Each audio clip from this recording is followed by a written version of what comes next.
Section 2 of Second Variety by Philip K. Dick. A tall figure came out on the ridge above him, cloak flapping. Gray-green, a Russian. Behind him a second soldier appeared. Another Russian. Both lifted their guns, aiming. Hendricks froze. He opened his mouth. The soldiers were kneeling, sighting down the side of the slope.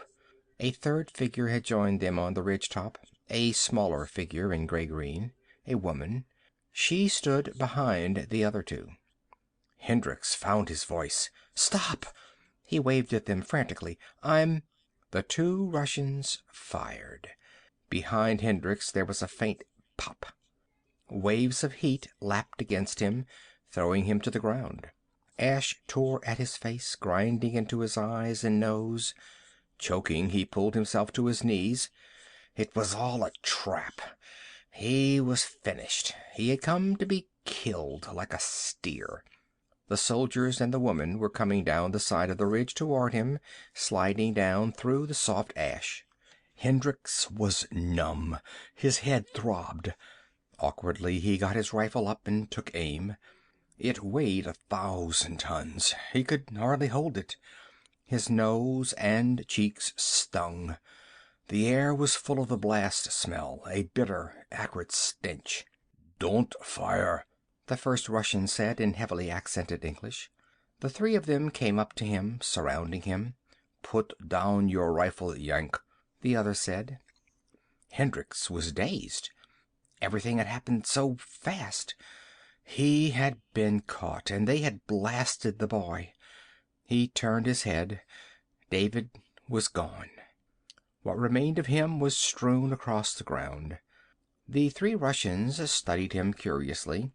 Hendricks sat, wiping blood from his nose, picking out bits of ash. He shook his head, trying to clear it. "Why did you do it?" he murmured thickly. "The boy." "Why?" One of the soldiers helped him roughly to his feet. He turned Hendricks around. "Look." Hendricks closed his eyes.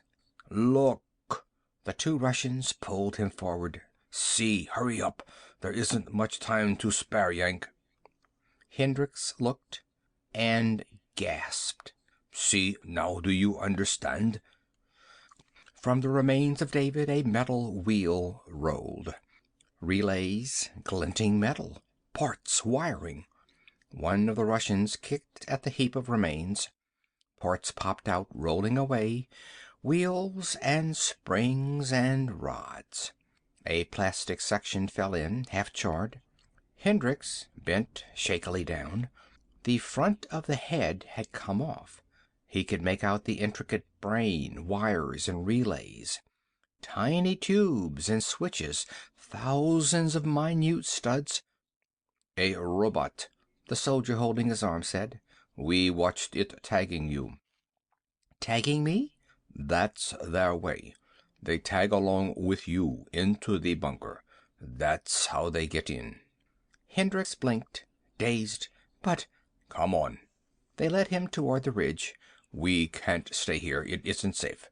There must be hundreds of them all around here." The three of them pulled him up the side of the ridge, sliding and slipping on the ash. The woman reached the top and stood waiting for them.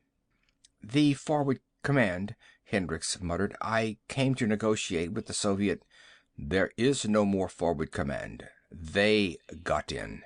We'll explain." They reached the top of the ridge. "We're all that's left, the three of us. The rest were down in the bunker." "This way. Down this way." The woman unscrewed a lid, a gray manhole cover set in the ground. "Get in." Hendricks lowered himself. The two soldiers and the woman came behind him, following him down the ladder. The woman closed the lid after them, bolting it tightly into place. "Good thing we saw you," one of the two soldiers grunted. "It had tagged you about as far as it was going to." "Give me one of your cigarettes," the woman said.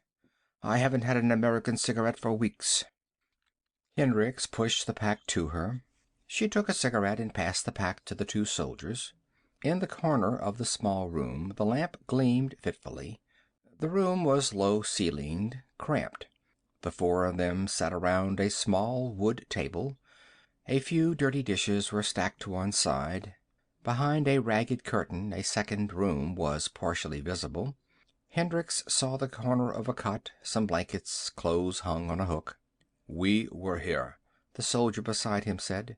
He took off his helmet, pushing his blond hair back. "I'm Corporal Rudy Maxer, Polish, impressed in the Soviet Army 2 years ago." He held out his hand. Hendricks hesitated and then shook. "Major Joseph Hendricks." "Klaus Epstein." The other soldier shook with him, a small dark man with thinning hair. Epstein plucked nervously at his ear. "Austrian, impressed God knows when. I don't remember. The three of us were here, Rudy and I, with Tasso." He indicated the woman. "That's how we escaped. All the rest were down in the bunker." And they got in?" Epstein lit a cigarette.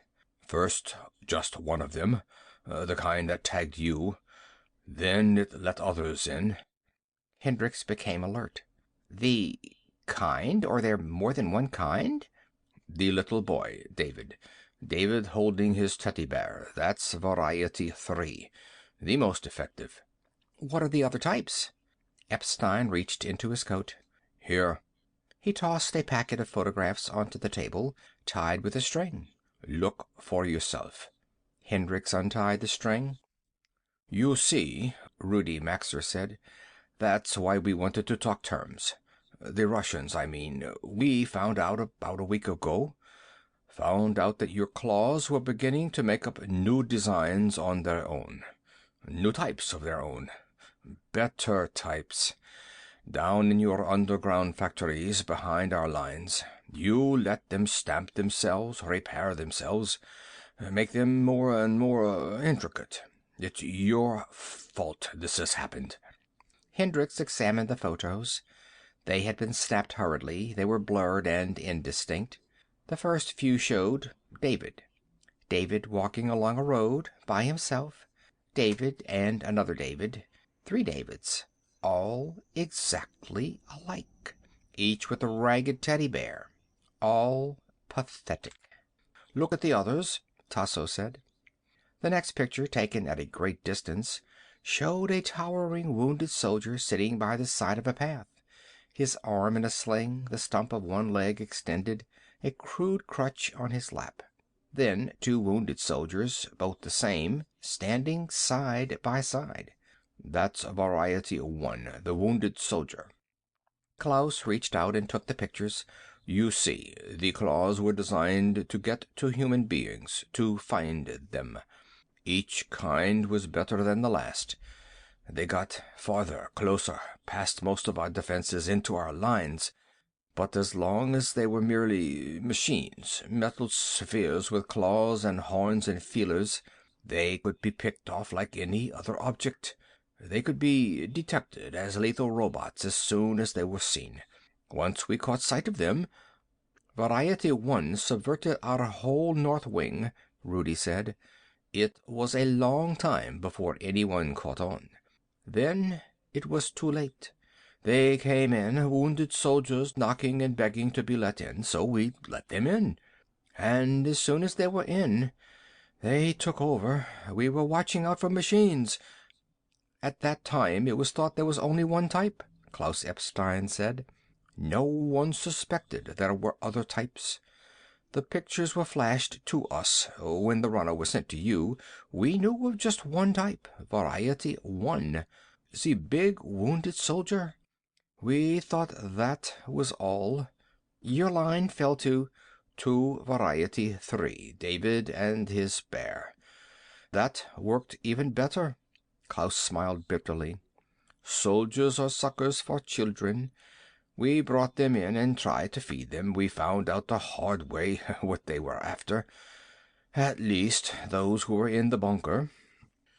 "The 3 of us were lucky," Rudy said. "Klaus and I were visiting Tasso when it happened. This is her place." He waved a big hand around. "This little cellar.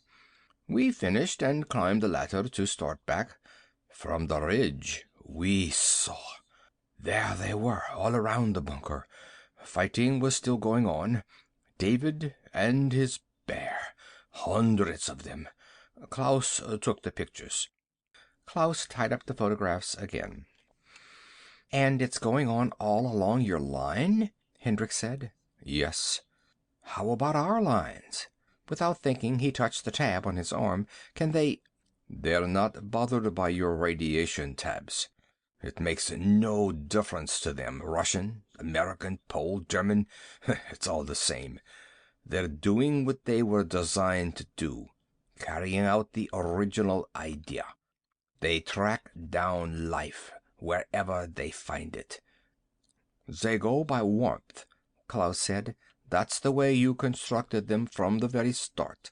Of course, those you designed were kept back by the radiation tabs you wear. Now they've got around that. These new varieties are lead-lined. What's the other variety? Hendricks asked. The David type, the wounded soldier. What's the other?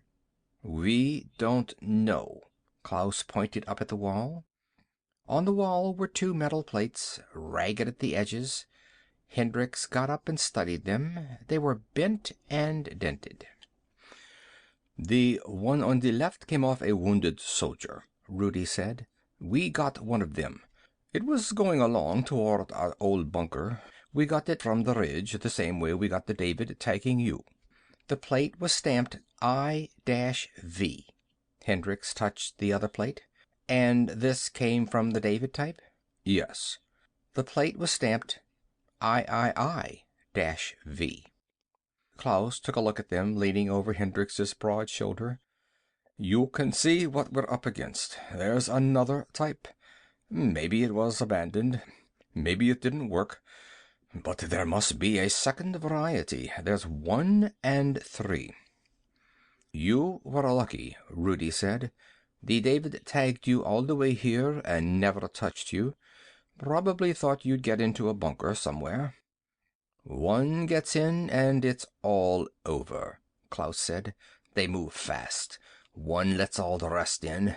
They're inflexible.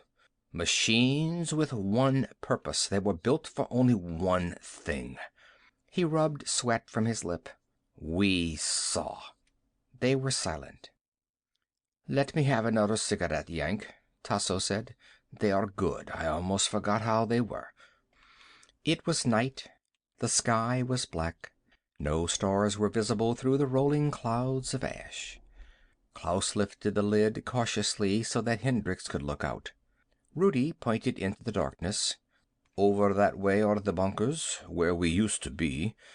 Not over half a mile from us. It was just chance Klaus and I were not there when it happened. Weakness, saved by our lusts. All the rest must be dead, Klaus said in a low voice. It came quickly. This morning the Politburo reached their decision. They notified us, Forward Command. Our runner was sent out at once. We saw him start toward the direction of your lines. We covered him until he was out of sight. Alex Rodvisky. We both knew him. He disappeared about 6 o'clock. The sun had just come up. About noon, Klaus and I had an hour relief. We crept off, away from the bunkers. No one was watching. We came here. There used to be a town here, a few houses, a street. This cellar was part of a big farmhouse. We knew Tasso would be here, hiding down in her little place. We had come here before. Others from the bunkers came here. Today happened to be our turn. So we were saved, Klaus said. Chance. It might have been others. We finished, and then we came up to the surface and started back along the ridge. That was when we saw them. The Davids. We understood right away. We had seen the photos of the first variety, the wounded soldier. Our commissar distributed them to us with an explanation. If we had gone another step, they would have seen us. As it was, we had to blast 2 Davids before we got back. There were hundreds of them, all around, like ants. We took pictures and slipped back here, bolting the lid tight. They're not so much when you catch them alone. We moved faster than they did. But they're inexorable. Not like living things. They came right at us, and we blasted them." Major Hendricks rested against the edge of the lid, adjusting his eyes to the darkness. "Is it safe to have the lid up at all?" "If we're careful. How else can you operate your transmitter?" Hendricks lifted the small belt transmitter slowly. He pressed it against his ear. The metal was cold and damp. He blew against the mike, raising up the short antenna. A faint hum sounded in his ear. That's true, I suppose, but he still hesitated. "We'll pull you under if anything happens," Klaus said. "Thanks." Hendricks waited a moment, resting the transmitter against his shoulder. "Interesting, isn't it?" "What?" "This. The new types. The new varieties of claws. We're completely at their mercy, aren't we? By now, they've probably gotten into the UN lines, too. It makes me wonder if we're not seeing the beginning of a new species. The new species. Evolution. The race to come after man." Rudy grunted. "There is no race after man." "No? Why not? Maybe we're seeing it now. The end of human beings. The beginning of the new society." "They're not a race. They're mechanical killers. You made them to destroy. That's all they can do. They're machines with a job." "So it seems now, but how about later on? After the war is over? Maybe when there aren't any humans to destroy, their real potentialities will begin to show." "You talk as if they were alive." "Aren't they?" There was silence. "They're machines," Rudy said. "They look like people, but they're machines." "Use your transmitter, Major," Klaus said. "We can't stay up here forever." Holding the transmitter tightly, Hendricks called the code of the command bunker. He waited, listening. No response. Only silence. He checked the leads carefully. Everything was in place. "Scott," he said into the mike. "Can you hear me?" Silence. He raised the gain up full and tried again. Only static. "I don't get anything. They may hear me, but they may not want to answer." "Tell them it's an emergency." "They'll think I'm being forced to call. Under your direction." He tried again, outlining briefly what he had learned. But still the phone was silent, except for the faint static. "Radiation pools killed most transmission," Klaus said after a while. "Maybe that's it." Hendricks shut the transmitter up. "No use. No answer. Radiation pools? Maybe. Or they heard me but won't answer. Frankly, that's what I would do if a runner tried to call from the Soviet lines. They have no reason to believe such a story. They may hear everything I say. Or maybe it's too late." Hendricks nodded. "We'd better get the lid down," Rudy said nervously. "We don't want to take unnecessary chances." They climbed slowly back down the tunnel. Klaus bolted the lid carefully into place. They descended into the kitchen. The air was heavy and close around them. "Could they work that fast?" Hendricks said. "I left the bunker this noon, 10 hours ago. How could they move so quickly?" "It doesn't take them long. Not after the first ones get in. It goes wild. You know what the little claws can do. Even one of these is beyond belief. Razors, each finger. Maniacal." "All right." Hendricks moved away impatiently. He stood with his back to them. "What's the matter?" Rudy said. "The moon base. God, if they've gotten there—" "The moon base?" Hendricks turned around. "They couldn't have got to the moon base. How could they get there? It isn't possible. I can't believe it." "What is this moon base? We've heard rumors, but nothing definite. What is the actual situation? You seem concerned." We're supplied from the moon. The governments are there under the lunar surface. All our people and industries, that's what keeps us going. If they should find some way of getting off Terra onto the moon... It only takes one of them. Once the first gets in, it admits the others. Hundreds of them, all alike. You should have seen them. Identical, like ants. Perfect socialism, Tasso said. The ideal of the communist state. All citizens interchangeable. Klaus grunted angrily. That's enough. Well, what next? Hendricks paced back and forth around the small room. The air was full of smells of food and perspiration. The others watched him. Presently, Tasso pushed through the curtain into the other room. I am going to take a nap. The curtain closed behind her. Rudy and Klaus sat down at the table, still watching Hendricks. It's up to you, Klaus said. We don't know your situation. Hendricks nodded. It's a problem. Rudy drank some coffee, filling his cup from a rusty pot. We're safe here for a while, but we can't stay here forever. Not enough food or supplies. But if we go outside... If we go outside, they'll get us. Or probably they'll get us. We couldn't go very far. How far is your command bunker, Major? 3 or 4 miles. We might make it. The 4 of us. 4 of us could watch all sides. They couldn't slip up behind us and start tagging us. We have 3 rifles, 3 blast rifles. Tasso can have my pistol. Rudy tapped his belt. In the Soviet Army, we didn't have shoes always, but we had guns.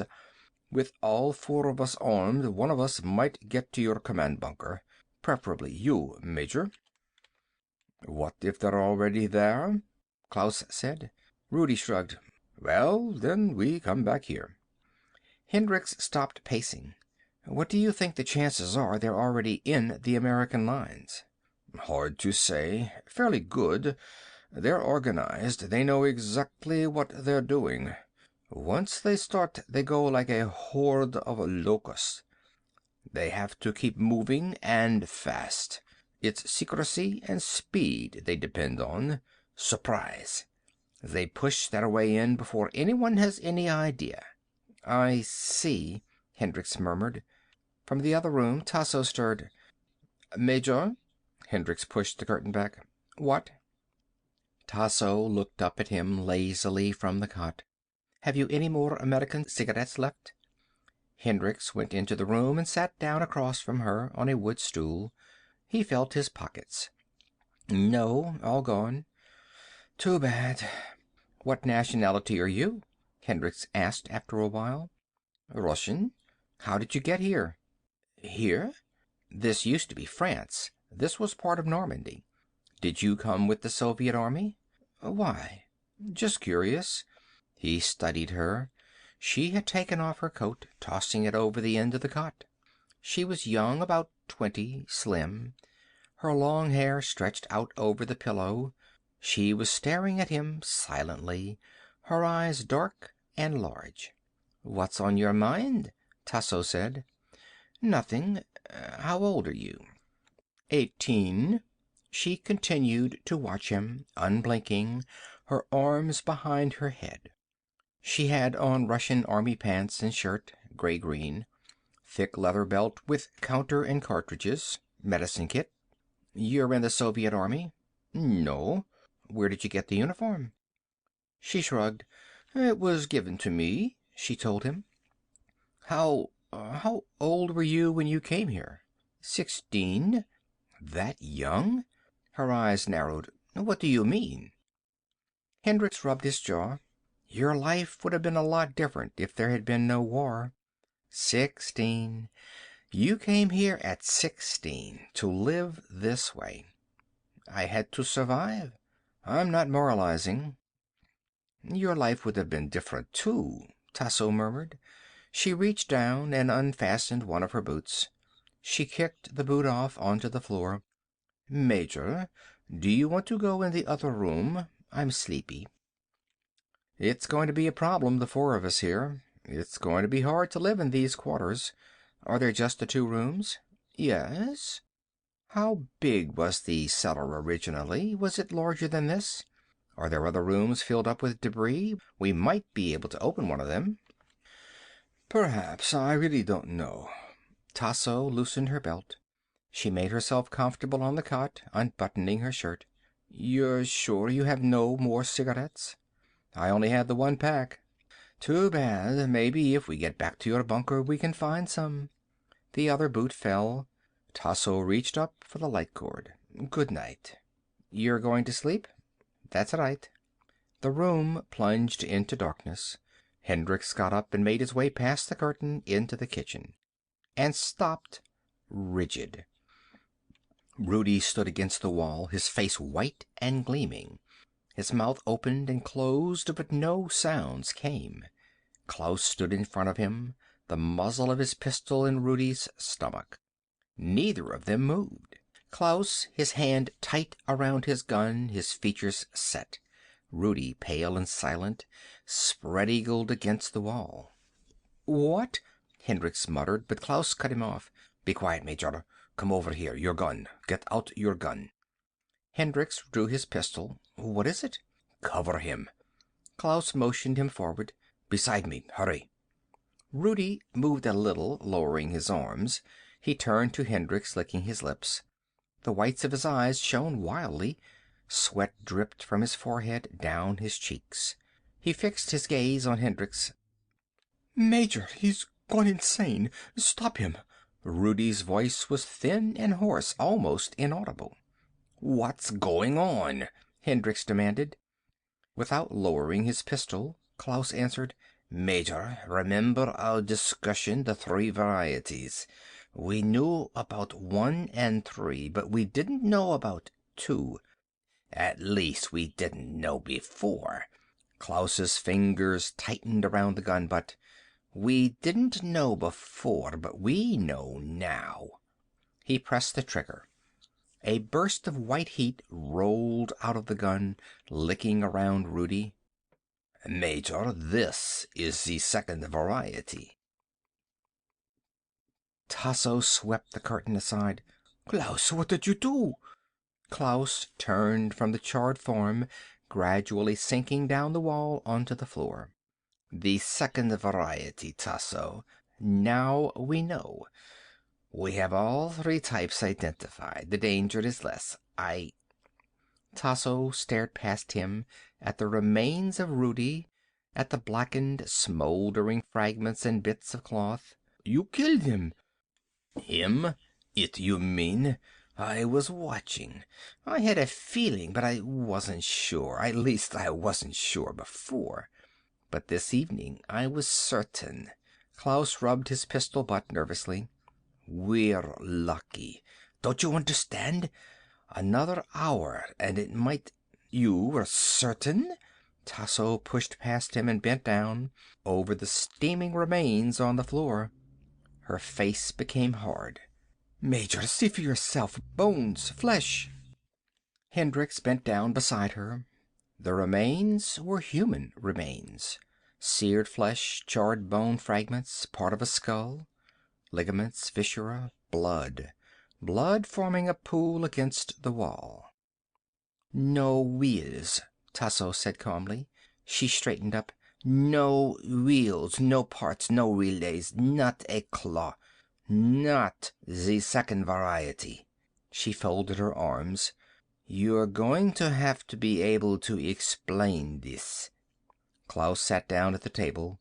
All the color drained suddenly from his face. He put his head in his hands and rocked back and forth. Snap out of it. Tasso's fingers closed over his shoulder. Why did you do it? Why did you kill him? He was frightened, Hendricks said. All this, the whole thing building up around us. Maybe. What then? What do you think? I think he may have had a reason for killing Rudy. A good reason. What reason?